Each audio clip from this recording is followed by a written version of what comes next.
honoree to be the reviewing officer.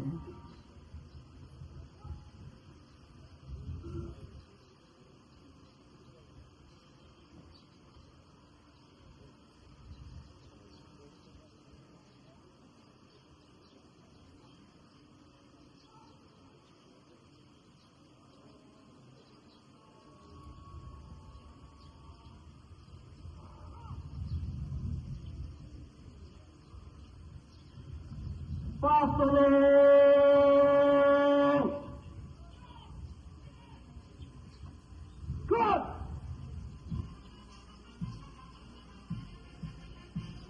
The 9 martial virtues are the pillars of a well-functioning, effective, and ethically grounded military force.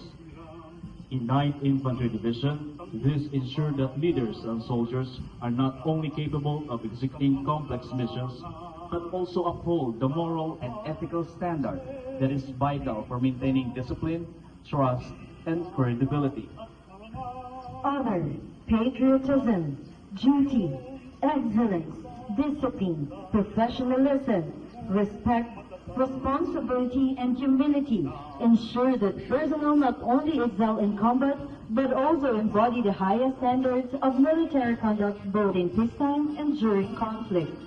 Ladies and gentlemen, passing in front of you is the 9th Infantry Spirit Division troops, led by the Brigade Commander, Colonel Luis Vigo and Mamawag Jr., MNSA Infantry Philippine Army, with his staff. Major Gamponia, Major Mantigit, Major Ramoneda, Major Pertis, Captain Lagardia, Captain Ivana, Second Lieutenant Villapana.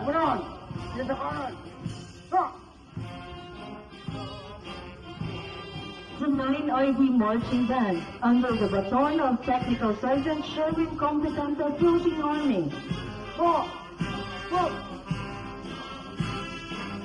1st Battalion Commander, Lieutenant Colonel Ron de Villonar, Ordnance Service, Philippine Army, with his staff. Major Makayan, Second Lieutenant Lucena, Second Lieutenant Pasungat, Second Lieutenant Macau, Second Lieutenant Paz. The Bravo Company Commander, Captain Elvis Anthony P. Orias, Ordnance Service, Philippine Army, with his staff. Second Lieutenant Duran and Private Nogas. First Platoon Leader, Second Lieutenant Lachica, Second Platoon Leader, Second Lieutenant Maito. Third Platoon Leader, Second Lieutenant Pagayon, and the Company First Sergeant, Corporal Lizardo.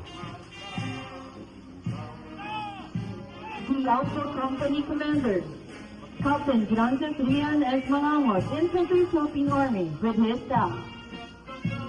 Second Lieutenant Tayas and PFC Mora. First Platoon Leader, Second Lieutenant Diasig. Second Platoon Leader, Second Lieutenant Ararao. Third Platoon Leader, Second Lieutenant Surita. And the Company First Sergeant, Master Sergeant Cernal. As the colors pass in front of you, we request everyone to rise and render the appropriate courtesy. You may sit down after the colors have passed. The Philippine flag is joined by the colors of the Philippine Army as well as the colors of the 9th Infantry Division, 901st Infantry Brigade, 1st Military Intelligence Battalion, and 42nd Infantry Battalion, which are the former units of our honorees. They are led by Corps Officer 2nd Lieutenant Deloria, Infantry Philippine Army.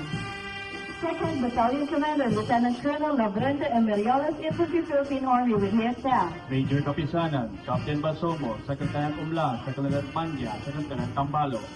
The also Company Commander Captain Rolly Y. Lopez, Infantry Philippine Army, with his staff. Second Lieutenant Parasona and Private Saison, First Platoon Leader, Second Lieutenant Tunido, Second Platoon Leader, Second Lieutenant Carillo, Third Platoon Leader, Second Lieutenant Cabiles, and the Company First Sergeant, Staff Sergeant Burse. The Bravo Company Commander Captain Aitan N. Sulapas, Crew Master Service, Philippine Army, with his staff. Second Lieutenant Filipino, Chief C. Gomez, First Platoon Leader, Second Lieutenant Torres, Second Platoon Leader, Second Lieutenant Caracot, and Third Platoon Leader, Second Lieutenant Antua, and the Company First Sergeant, Staff Sergeant Mendoza.